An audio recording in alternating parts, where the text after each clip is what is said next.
Olá, amigos. É uma grata satisfação estar de retorno a essa casa querida, Instituto Kardecista da Bahia, IKB, casa que há quase um século labora no bem. E já agradeço ao convite do Departamento Doutrinário dessa casa, representado pelo querido amigo Edivaldo César, que muito me honra no dia de hoje em me possibilitar estar falando mais uma vez numa casa onde já estive em momentos diferentes nas preleções doutrinárias, colaborando como expositora ou na condição de ouvinte, ouvindo grandes companheiros que só nos renovam e nos oportunizam o aprendizado. Então, reitero a minha gratidão ao convite do companheiro Edivaldo César, por meio de quem estendo aos trabalhadores da casa um abraço fraterno e falo da minha alegria também ao companheiro Josevaldo, que está presidente da casa. E no dia de hoje, a tarefa que nos foi dada é das mais desafiadoras: falar da missão de Allan Kardec. E que tarefa?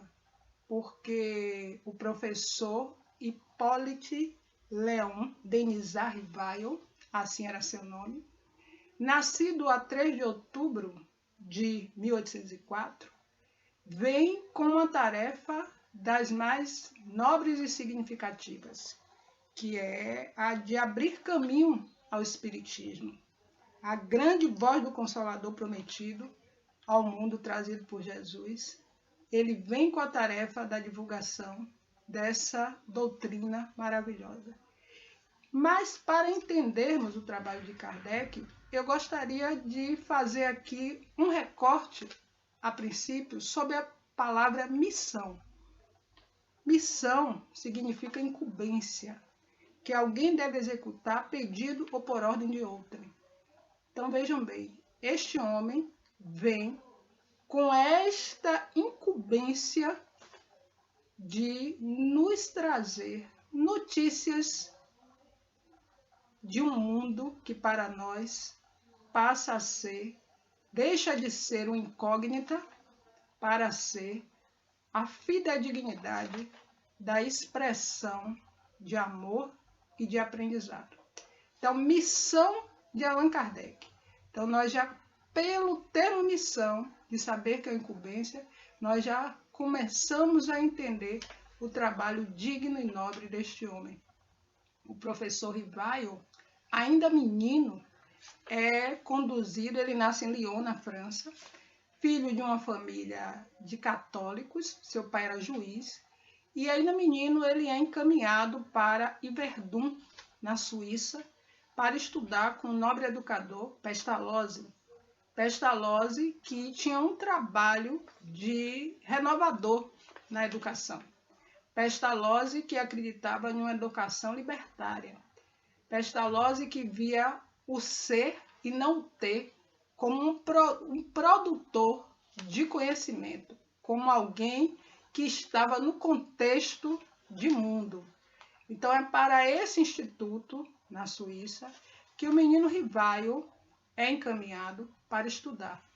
E lá, com a inteligência que lhe era peculiar, a sabedoria, a sagacidade, ele logo se torna alguém muito próximo do professor Pestalozzi. Tanto é que, na ausência do professor, em muitos momentos, o menino Rivaio, o estudante Rivaio, o substituiu numa espécie de monitoria das atividades. E ele fica estudando no instituto e em 1824 ele se forma em pedagogia, se torna também um pedagogo. Era um homem de inteligência brilhante que conseguia rapidamente compreender e entender vários processos. Ele se forma em 1824 e retorna para Lyon. Na cidade de Lyon, em 1828, junto com sua esposa Amélie Baudet, ele funda um estabelecimento de ensino e dedica-se a ministrar aulas. Ele que professor, pedagogo, ele funda essa escola em 1828, portanto, 4 anos após a sua formatura, e ele começa a ministrar aulas. Em 1830, ele aluga uma casa na rua de Sever, onde vai oferecer palestras e cursos gratuitos de química, de física, de anatomia, de astronomia. Era um homem que falava vários idiomas, dentre esses alemão, holandês, inglês. Um homem de uma cultura vasta, respeitadíssimo no meio acadêmico, se torna alguém dentro do meio de estudos da França como referência. Esse é o professor Rivaio, o acadêmico, o estudioso, que em pleno século XIX, século da efervescência da ciência, e aí nós fazemos aqui outro recorte, meus amigos, para falar da missão. Olha o que a casa nos pede para falar hoje, a missão de Allan Kardec. Ele se torna pedagogo, se torna um homem de ciência, se torna um educador respeitado em um século de efervescência das produções científicas. E é este homem que vai, ainda neste momento de efervescência cultural e científica da Europa, que vai em 1855 se voltar efetivamente para tentar entender a questão dos espíritos. E como é que acontece isso? Em 1854, Kardec, professor Rivaio ainda, ele ainda não usava o pseudônimo, ele ouve falar através de seu amigo Fourier do fenômeno das mesas girantes, que estava ocorrendo nos bastidores da França, uma situação onde mesas giravam. E, a princípio, ele não se interessa muito, isso em 1854, a princípio ele não se interessa muito porque um estudioso, um homem que trabalhava com pesquisa, com a questão do método, com a investigação científica, mesas que giram. E Fourier, seu amigo, pesquisador também, que já conhecia do seu interesse pelo magnetismo, porque sabia que o professor Rivaio estudava o magnetismo de Mesmer, e aí fala para ele desse fenômeno das mesas girantes que estava ocorrendo em alguns lugares, particularmente na casa das jovens médiuns da família Baudin. E ele resolve ir conhecer o que estava acontecendo nesse local. E lá ele observa, a princípio acha curioso, mas ele fica, pedagogo estudioso que era, ele começa a querer compreender que princípio existia, que princípio inteligente existia por trás de toda aquela questão fenomênica. E ele começa a pesquisar e a observar como tudo se dava.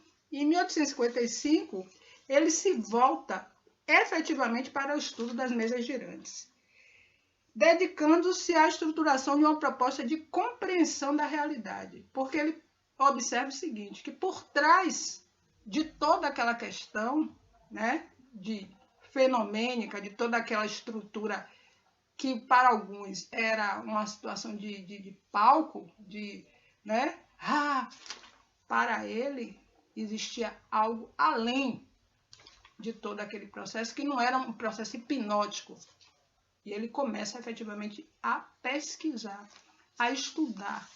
Tem em duas jovens médios, fontes de pesquisa, que eram Caroline Baudin, de 18 anos, e Julie Baudin, de 14 anos, que eram médios, né, que tinham já uma capacidade de conexão e de relação com o mundo extrafísico muito intenso. Ele começa a observar as mensagens que são trazidas por essas moças, começa a ver que por trás de toda aquela situação existia algo verdadeiramente para além da matéria.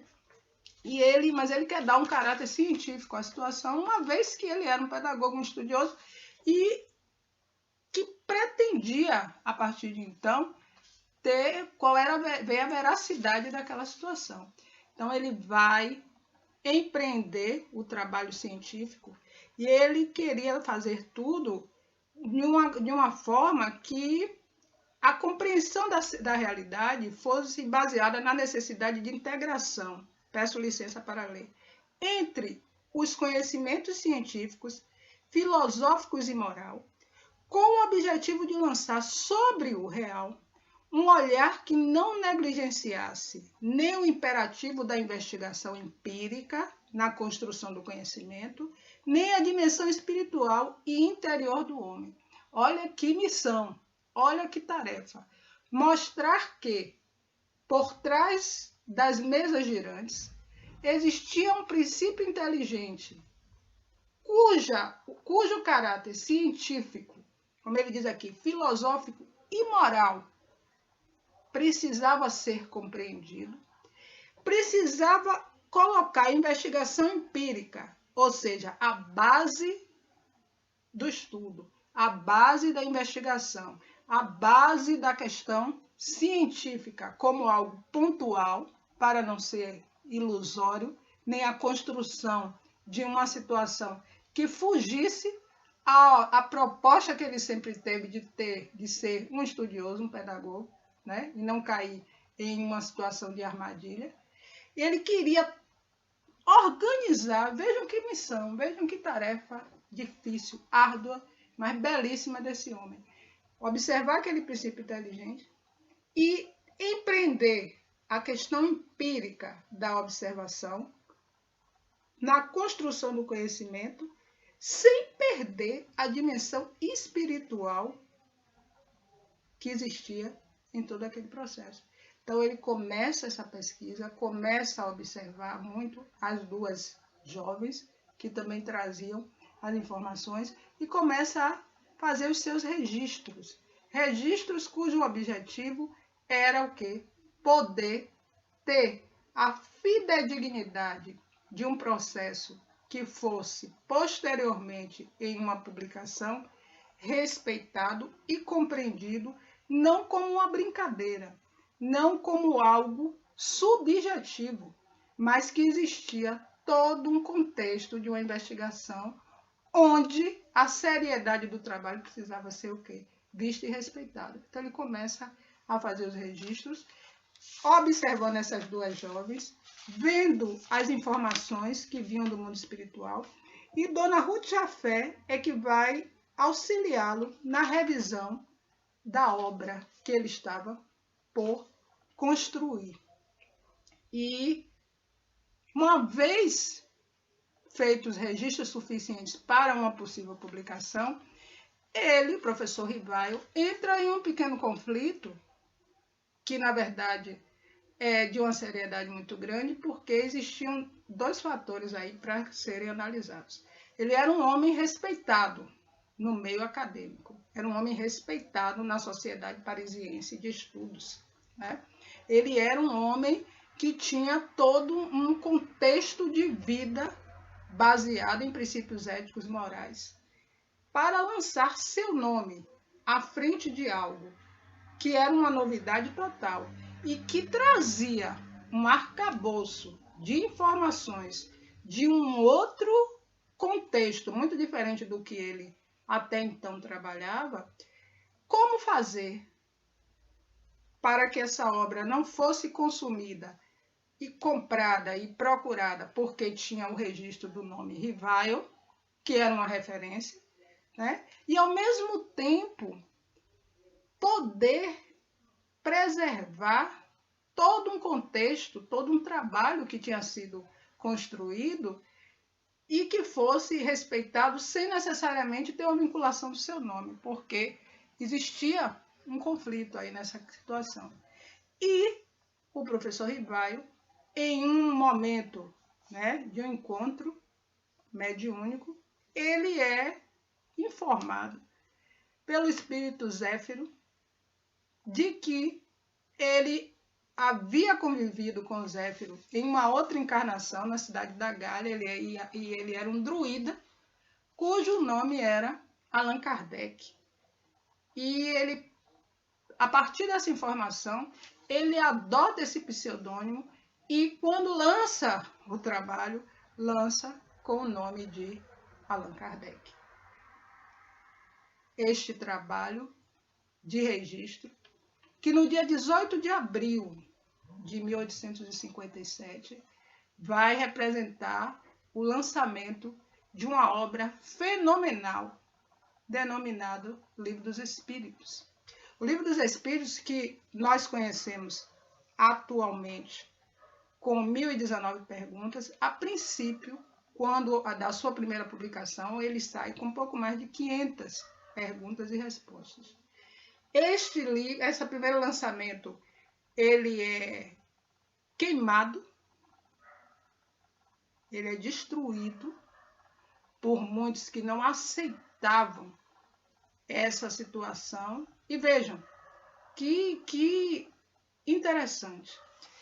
Este homem vincula seu nome, ainda que por trás de um pseudônimo, mas vincula toda um crédito a um diálogo com o mundo espiritual, traz referências de assuntos que, para a sociedade da época, para um momento histórico no qual, como eu já disse anteriormente, era o século, era o momento da efusão de todo um processo científico, então ele vai vincular, vai ter toda uma vinculação nesse procedimento, e aí vê a primeira, né, no primeiro momento, uma aceitação não muito positiva, os livros são queimados, existe todo um discurso de descaracterização do processo, da obra, mas ele, insistente, estudioso, pesquisador que era, não vai se deixar abater por uma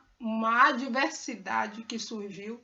E nós sabemos, meu amigo, que todos meus amigos, porque falamos para um sem número de companheiros que acompanham, que nos acompanham por esse elemento virtual, já que estamos num momento muito particular da humanidade, em virtude da pandemia, precisamos desse contexto aqui, que é magnífico, né? Que, no sentido de que nos oportuniza continuar com o nosso trabalho no bem, agora nessa modalidade. Então, retornando para o que estávamos falando, ele vai ter como estudioso, o professor Rivaio, como estudioso que era, ele não vai se deixar abater diante do que passa. Claro, é uma decepção momentânea, mas ele persiste. E a sua persistência vai nos oportunizar hoje conhecer todo o arcabouço trazido por Kardec. Um homem que vai dedicar, a partir do momento que ele verdadeiramente entende que existe algo para além da matéria, a partir do momento que ele, enquanto cientista, enquanto pesquisador, enquanto homem do 2 mais 2 são 4, consegue se convencer de que o mundo espiritual está atento e nos observando, trazendo respostas fenomenais para as mais diferentes questões que o homem encarnado pudesse trazer, ele vai se dedicar totalmente à causa espírita. Então, nós vamos ter aí o surgimento do Consolador Prometido. Vamos ter a terceira revelação. A primeira revelação com Moisés, os 10 mandamentos. A segunda revelação com Jesus, a lei do amor.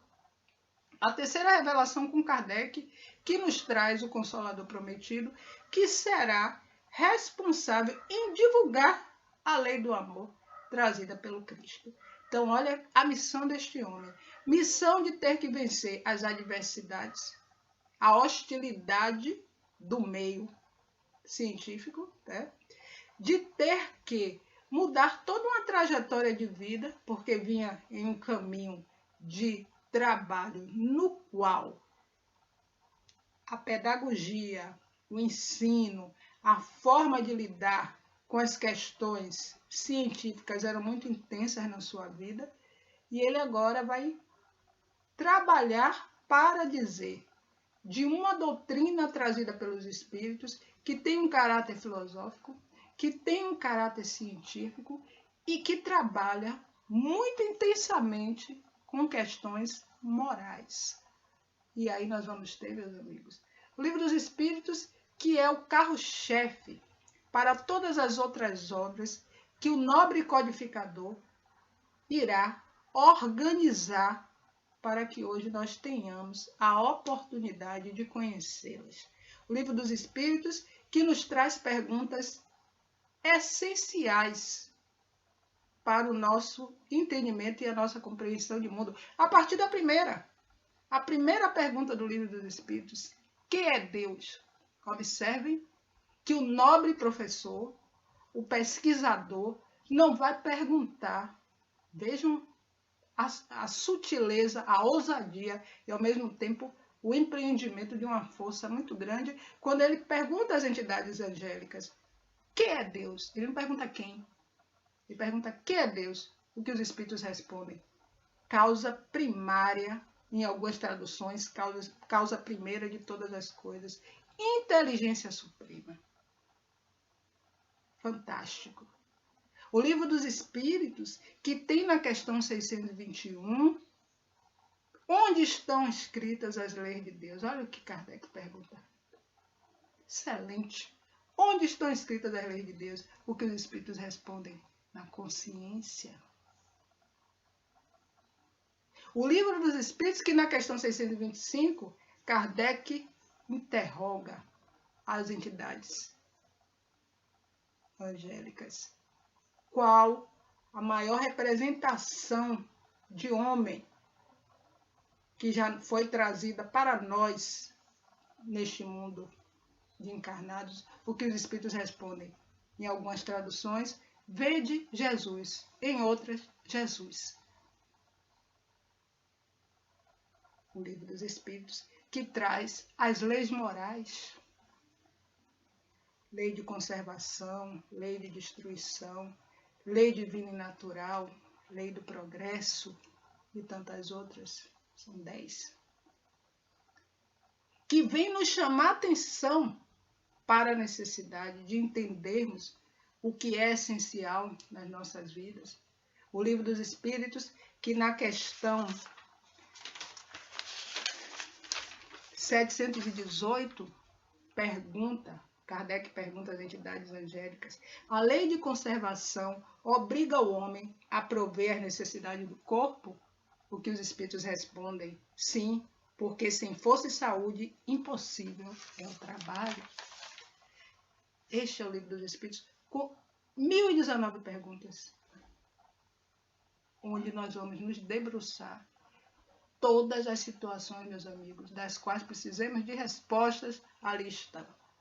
Posteriormente, nós vamos ter, através do professor Hipólito Rivaio, o nosso querido Allan Kardec, vamos ter outras obras a exemplo do Evangelho segundo o Espiritismo, o Evangelho que é o grande educador de sentimentos, o Evangelho que nos traz, através das parábolas de Jesus, ensinamentos preciosos para a nossa reforma e nossa construção de uma identidade melhor. Kardec, que também vai nos trazer o Livro dos Médiuns, o verdadeiro compêndio, catálogo, a verdadeira Bíblia, entre aspas, livro condutor para o estudo da mediunidade, para que nós entendamos esse princípio, o que é a mediunidade, como ela se processa, as faculdades mediúnicas que existem, a mediunidade ostensiva, do laboratório do mundo invisível, questões que nós não podemos nos furtar de conhecer enquanto médiuns ostensivos ou não, porque lá nesta obra do Livro dos Médiuns está escrito, todos nós somos médiuns, em algum grau.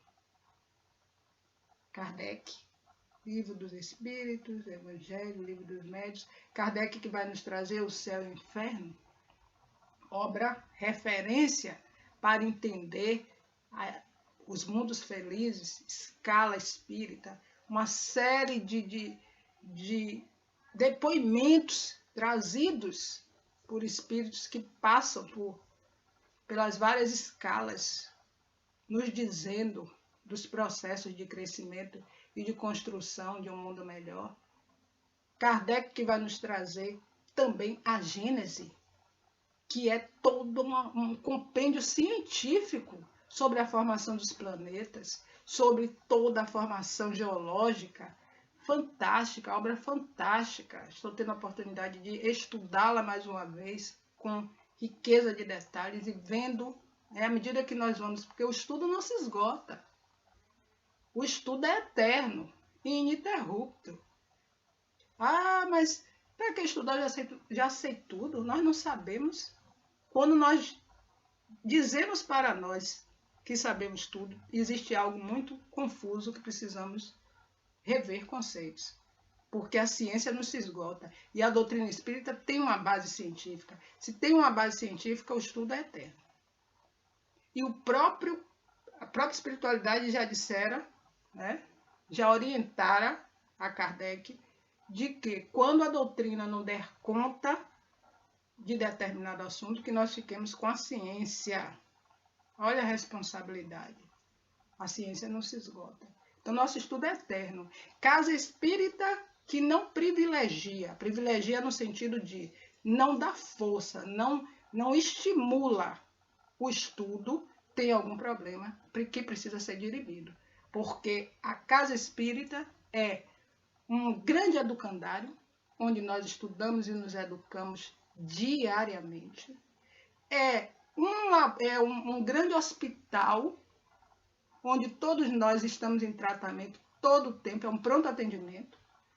É uma oficina de trabalhadores, onde aí é formada uma mão de obra para a tarefa do bem. Então, meus amigos, nós precisamos ter o mínimo de conhecimento das obras básicas. Obras que foram catalogadas, que foram organizadas de uma maneira muito precisa, muito organizada, muito trabalhosa por este homem que estamos falando da missão, Allan Kardec. O que é o Espiritismo? Uma obra carro-chefe, que nós precisamos conhecer também. E muitos de nós estamos dentro da doutrina e não conhecemos o que é o Espiritismo, que é uma obra inicial. Kardec vem nos deixar fantástico, uma série de contribuições para que hoje nós possamos estar colocando em prática esses ensinamentos que não se esgotam. Busquemos toda e qualquer referência que precisemos para lidar com as questões do mundo nessas referências bibliográficas que vamos encontrar. Então, nós espíritas, e estou falando aqui para a maioria do público é espírita, né? Sei que por esse viés, por esse veículo. Nós temos os simpatizantes, temos alguém também que não seja espírita, mas a grande maioria do público é espírita, particularmente o público da casa, os trabalhadores da casa do Instituto Kardecista da Bahia, que é uma casa, como eu já disse anteriormente, que privilegia o estudo. Já tive a oportunidade de estar em mais de um grupo de estudos aí, discutindo com os companheiros e aprendendo muito. Então, é necessário que nós conheçamos o Pentateuco, as cinco obras básicas, até porque, para que tenhamos a condição de filtrar o que verdadeiramente nos sirva de positivo na melhoria da nossa conduta moral, do nosso estar no mundo, é preciso que eu conheça, para que também não fique repetindo frases e situações que às vezes são construídas dentro de uma subjetividade, de um achismo, que foge a todo o processo de construção do conhecimento. Kardec era um educador. E nós sabemos que a educação é mola propulsora para a construção de um mundo melhor.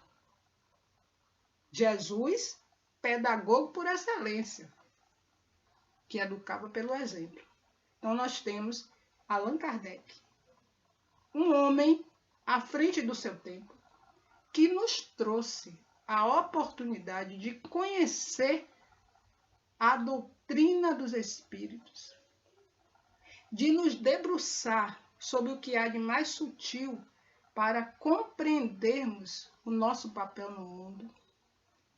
Um homem que eu já tive a oportunidade recente, em alguns momentos, de ouvir a seguinte frase: Kardec está ultrapassado.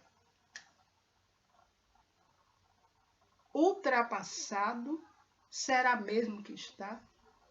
Alguém que nos traz referências das mais nobres, das mais significativas. Será verdadeiramente que Kardec está ultrapassado? Para que nós façamos essa leitura. Já tive a oportunidade de chegar em alguns locais onde me foi dito assim: não, aqui nós não estudamos, não precisa não, porque os espíritos estudam por nós. Então, nós estamos perdendo, né, o foco, estamos perdendo o caminho, o leme. É necessário que façamos todo um processo de observação, como estamos trabalhando, como estamos convivendo com o nosso aprendizado, porque quando nós estudamos as obras, primeiro beneficiados somos nós no nosso processo de autoeducação, porque ali vamos compreender a questão do autoconhecimento, que fala, todo o processo da doutrina é autoconhecimento. Livro dos Espíritos, temos lá todas as respostas para questões dessa natureza. Vamos para o Evangelho, reforma moral, direto, sem medo de errar. Então, se eu me recuso a compreender que o maior beneficiado sou eu, em um processo que é de aprendizado constante, eu passo a negligenciar a mim mesmo, a me auto-boicotar. A missão de Kardec, este homem que viveu muitas vicissitudes também, este homem que educador, que acreditava numa educação libertária, esse homem que acreditava na democracia da educação, ou seja, que ela fosse de direito de todos. Esse é Kardec. Este homem cuja tarefa do bem foi inesgotável. Era um santo? Raimundo, você está dizendo que Kardec era um anjo com auréola? Não, não estou dizendo isso. Eu estou dizendo que era alguém que sabia que a ação do bem é a melhor forma de estar no mundo. Trabalhemos o bem e o bem sempre vai estar conosco. Investamos no bem. Essa era a tarefa de Kardec.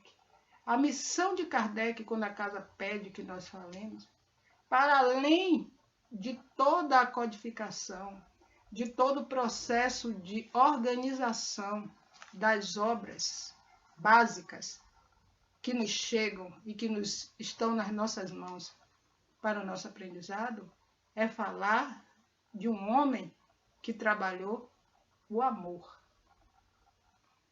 a ação do amor, a divulgação do bem, a divulgação da paz, que não se abateu diante das adversidades, que não desistiu de perseverar na luta que empreendeu para a divulgação dessa doutrina.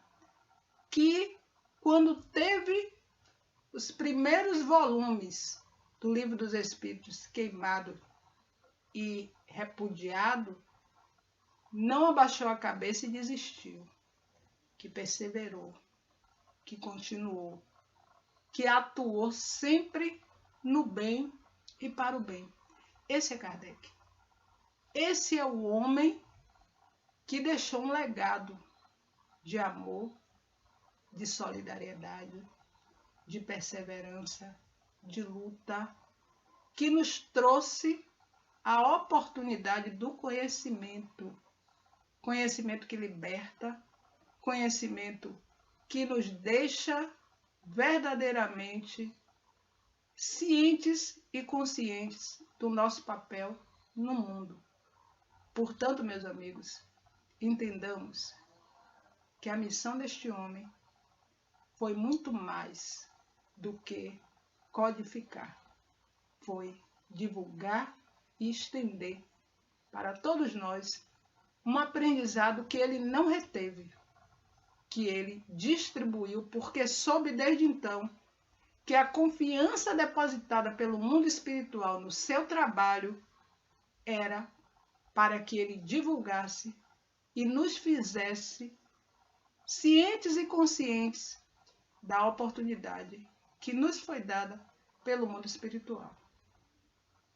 Quero dizer da minha alegria, da minha satisfação de poder, no dia de hoje, ter contribuído minimamente para essa casa, com os trabalhos que aí ocorrem, como já disse anteriormente, agradecendo a confiança depositada ao convite que me foi feito pelo Departamento Doutrinário da Casa, através do companheiro, do amigo querido, estudioso, divulgador da doutrina, querido Edivaldo César, dizer da minha alegria, parabenizar a casa por, mais uma vez, estar atuando na divulgação da doutrina, neste momento de isolamento no qual estamos,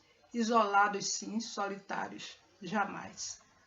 E quero dizer até breve, deixando aqui uma mensagem de luz, uma mensagem de paz, uma mensagem de otimismo, para que nós nunca deixemos de acreditar num mundo melhor.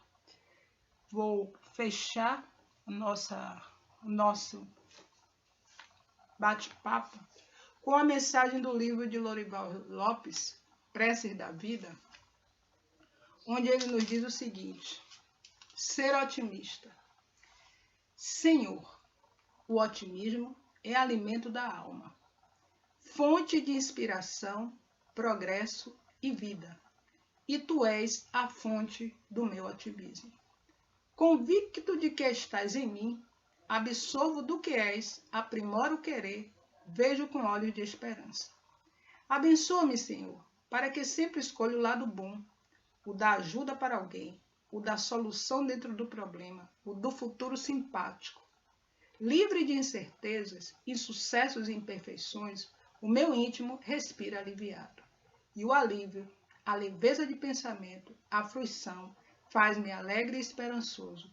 Obrigado, Senhor, muito obrigado. Esse é o meu sentimento no dia de hoje a essa casa querida. Gratidão, muita paz e que Jesus nos abençoe.